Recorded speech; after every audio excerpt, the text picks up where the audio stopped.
Hey everyone, welcome back. Ever feel like you just need a moment, to step back from the craziness? The world's moving so fast. It really is. And today we are going to be diving deep. You ready for this? Ancient wisdom, ancient philosophy. We're going way back. I love it. Let's do it. People like Epictetus, Plato, Oh, Socrates. yeah, the classics. But guess what? Their ideas, seriously, they're still relevant today, even in the 21st century. It's wild. We're talking stress, we're talking power struggles, time management, you name it. They were dealing with this stuff way back then. It's amazing how these thinkers, even though they lived centuries ago, they really seem to understand something fundamental about being human, you know? Like Yeah, the yeah. challenges never really go away. Yeah, I mean, it's like they had some secret playbook or something. So, ready to unlock a little bit of that ancient wisdom I'm all ears. and see how it applies to, your life right now. All right, let's jump in. First up, we're tackling Stoicism. It's a big buzzword these days, but what does it really even mean? Right, like can it actually help you handle, the chaos of modern life? Exactly.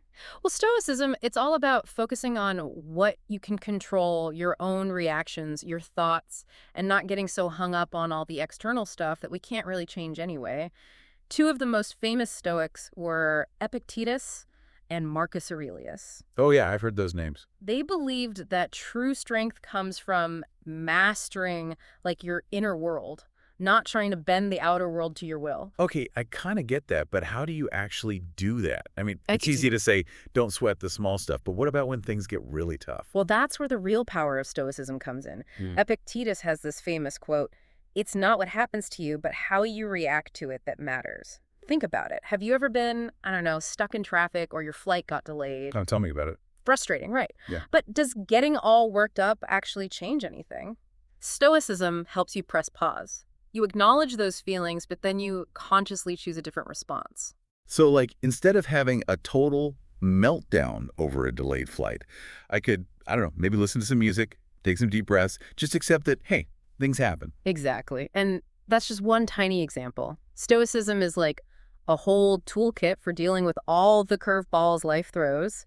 Mindfulness, reframing a situation, finding your strength from within. It's realizing that you always have the power to choose how you'll react, even when things feel completely out of control. Wow, okay, I'm starting to see how this ancient philosophy could actually be, like, super useful in today's world, almost like a superpower. Right. All right, so from the Stoic streets of ancient Greece, we're going to hop over to, well, actually still ancient Greece, but a different giant of philosophy, Plato. Plato. This guy, he was asking some really big, really important questions about power, specifically how we use it, even in our everyday lives. Especially in a world that's, obsessed with influencers and social media and questionable leadership, to say the least.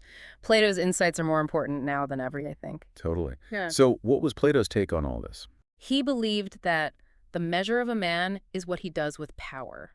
And he wasn't just talking about, presidents and CEOs and all that. This is about all of us. The power we all have in our relationships, our jobs, everything. I never really thought of it that way. You're saying, even in small interaction, everyday stuff, we're all exercising power. Absolutely. Think about your interactions, like with friends, with family, with colleagues at work. How are you using your influence in those dynamics? Are you listening? Are you considerate of their needs? Do you speak up when something isn't right?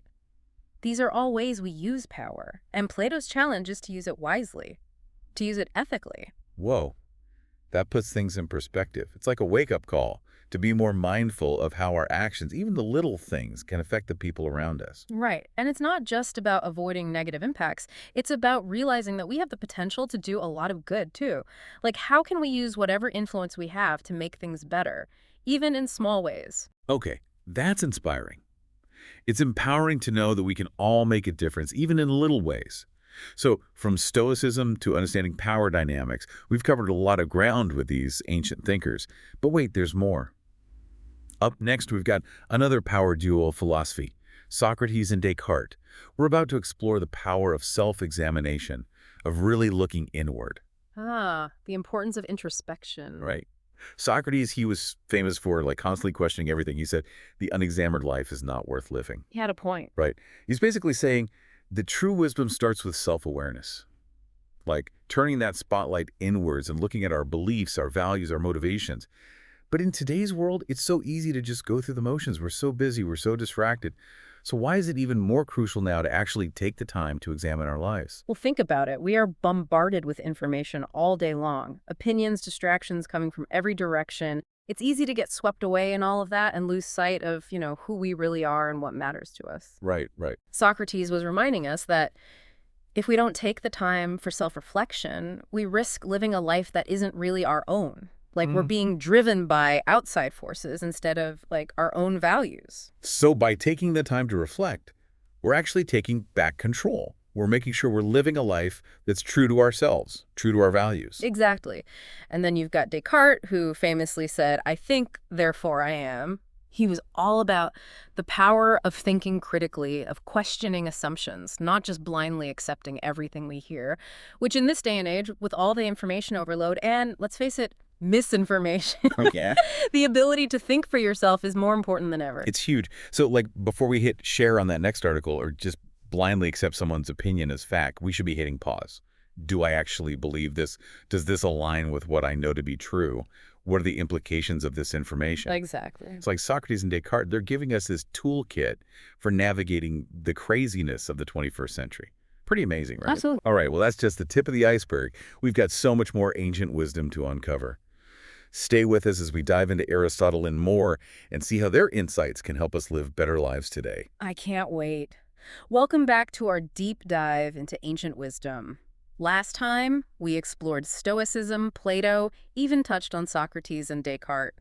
I'm ready for more. What about you? Oh, absolutely. I mean, it's incredible how these philosophers were asking questions like thousands of years ago that we're still grappling with today. Right. Timeless stuff. Totally. Yeah. And today, we're going even deeper, exploring big ideas about, meaning, purpose, happiness, the good stuff. The big questions. Exactly. Because who doesn't want a little more happiness in their life? I know, I do. And you might be surprised to hear that even back then, philosophers were already trying to figure out how to live a more fulfilling life. Let's start with someone who practically invented happiness, Epicurus. Now, full disclosure, I always thought this guy was all about, like, indulging in every pleasure, eat, drink, and be merry. But is that really the whole story? Well, it's true that Epicurus valued pleasure, but he wasn't talking about just like overindulging in everything. He had a more nuanced view. For him, it was about living a life that was free from pain, both physical and mental. He believed that true pleasure actually comes from pretty simple things: good relationships, appreciating beauty, pursuing knowledge. So not about having the fanciest car or the biggest house. Exactly. It's about finding contentment in the everyday. Epicurus also emphasized the importance of moderation. He believed that if you go overboard with anything, it actually leads to more pain than pleasure in the long run. It's all about balance. Enjoying life's pleasures, but not becoming like a slave to them. That makes a lot of sense. It's like enjoying that piece of chocolate cake, but not beating yourself up about it later. Exactly. Now let's switch gears for a second and talk about a philosopher who had a very different and maybe a bit more intense perspective on happiness. I'm talking about Friedrich Nietzsche. Okay, Nietzsche, I'll be honest, this guy always seemed a little intimidating to me. What's his deal? Nietzsche was a radical thinker. He definitely challenged conventional wisdom. He's famous for saying, "That which does not kill us makes us stronger." Oh yeah, I heard that one. And while that might sound a little extreme at first, there's a real truth to it. He believed that facing challenges head-on, overcoming obstacles, that's what allows us to grow, to evolve as people. He was all about embracing the difficult stuff in life, pushing past your comfort zone, becoming the best version of yourself. So instead of avoiding pain or discomfort, we should actually kind of lean into it. Isn't that a bit, like, masochistic? Not exactly. It's not about seeking out pain just for the sake of it. It's about realizing that growth often comes from struggle, from facing those challenges and overcoming them. Think about a time when you accomplished something that was really difficult. Didn't that struggle make the victory, like, even sweeter? I guess so. Like when I finally finished that marathon I was training for. Yeah, it was brutal, but crossing that finish line felt amazing. Exactly. Nietzsche reminds us that the path to fulfillment isn't always easy, but the reward is worth it. Okay, now let's shift gears again, this time to Viktor Frankl. He's a philosopher whose ideas about meaning and purpose were shaped by a truly dark chapter in human history. Viktor Frankl, the Holocaust survivor, I know his story is incredibly powerful. It is. Frankl endured unimaginable suffering in Nazi concentration camps. But even in those horrific circumstances, he discovered how crucial it is to find meaning in life. He observed that the people who had a sense of purpose, even in the face of all that suffering, they were more likely to survive. It's not just about staying alive. It's about having something to live for, something that gives your life meaning. That's exactly what Frankl found. He famously said, man's search for meaning is the primary motivation in his life and not a secondary rationalization of instinctual drives. He truly believed that every single one of us can find meaning, even when things are incredibly tough. And it's this search for meaning that gives our lives purpose and direction. That's powerful, especially for anyone going through a difficult time right now. But where do we even start looking for meaning? Well, Frankl actually identified three main avenues: through our work, through love and relationships, and through our attitude towards suffering. Even in the face of suffering, we can choose how we respond. We can find meaning in those experiences.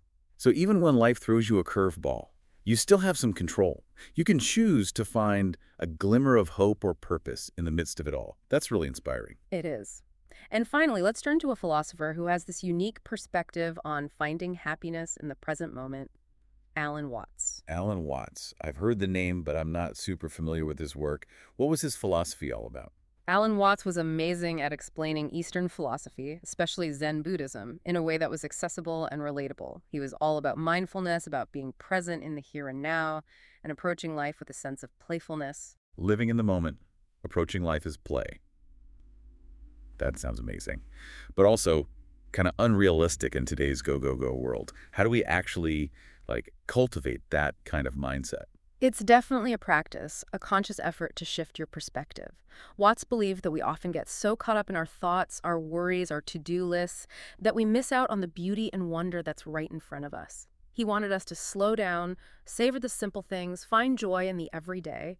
So instead of rushing through the day, constantly thinking about the next thing, we should just pause, take a breath, appreciate what's right here, right now. Like maybe instead of scrolling through my phone while I eat lunch, I should actually taste my food. Enjoy the company I'm with. Perfect example. It's about bringing awareness to our experiences instead of just going through the motions. Watts famously said, "This is the real secret of life, to be completely engaged with what you are doing in the here and now. And instead of calling it work, realize it is play." He believed that when you approach life with a sense of playfulness and presence, that's when you unlock a deeper level of joy. Okay, I'm starting to see how all these philosophies, even though they're different in some ways, are all pointing us towards the same goal. A life that's meaningful, fulfilling, and yeah, happy. Exactly.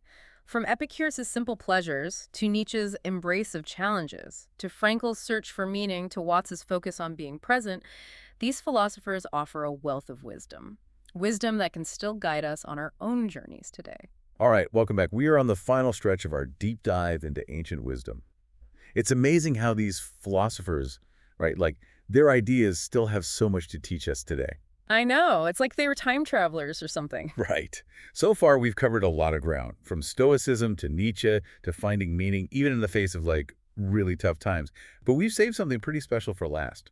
Today, we're going to be looking at relationships, ethics, how we're all connected, the big picture stuff. I love that. Thinking about our place in the world, our impact on others, really important stuff. Exactly. It's easy to forget, our busy lives, that we're not just isolated beings. Right. Everything we do has ripple effects. It impacts others, creates this web of connection. The web of interconnectedness, yeah.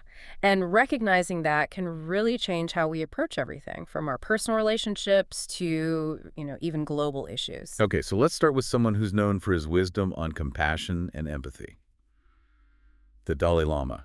Now, his teachings come from a different tradition than, say, the Greek philosophers we've talked about, but his message is pretty universal, right? Oh, absolutely. The Dalai Lama, as the spiritual leader of Tibetan Buddhism, his focus has always been on kindness, compassion, understanding that we're all connected. And it goes deeper than just being nice to people you like. It's about extending that compassion to everyone, even people who challenge you, people you might disagree with. That's tough. Especially these days when it seems like everyone's so quick to judge, so quick to divide themselves into us and them. How do we even begin to cultivate that kind of universal compassion? It starts with recognizing our shared humanity. The Dalai Lama often says that everyone, no matter who they are, what they believe, wants to be happy and wants to avoid suffering.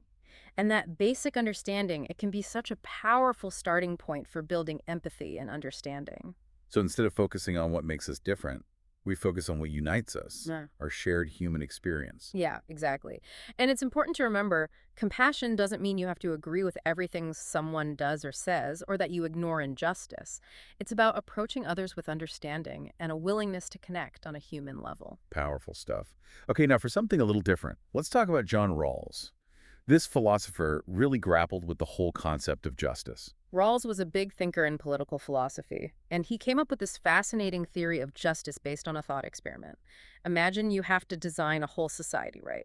But you don't know what position you'll have in that society. You could be rich, you could be poor, healthy, sick, you name it. Whoa, that's trippy. So it's like you have to create a society that's fair for everyone, no matter what their circumstances are. Exactly.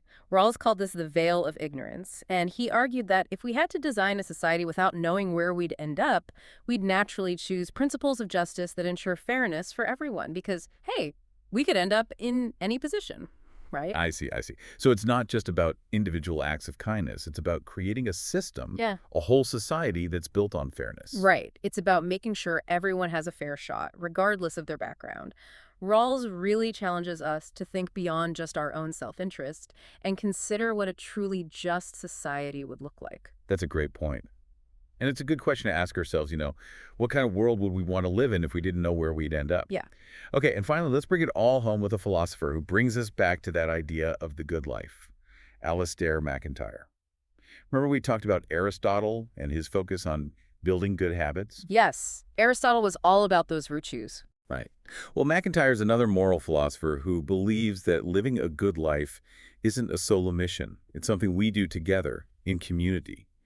He emphasizes virtues like honesty, courage, justice, compassion, all those qualities that help us live well with one another. Exactly. It's not just about personal happiness. It's about building a society where everyone can flourish. It's about recognizing that we're all connected, we're all in this together. And that we can learn a lot from the past, too. MacIntyre talks about the importance of tradition and history, drawing wisdom from those who came before us. We're all part of this larger story, this human story that's been unfolding for centuries. This has been an amazing journey, wouldn't you say? We've explored so much.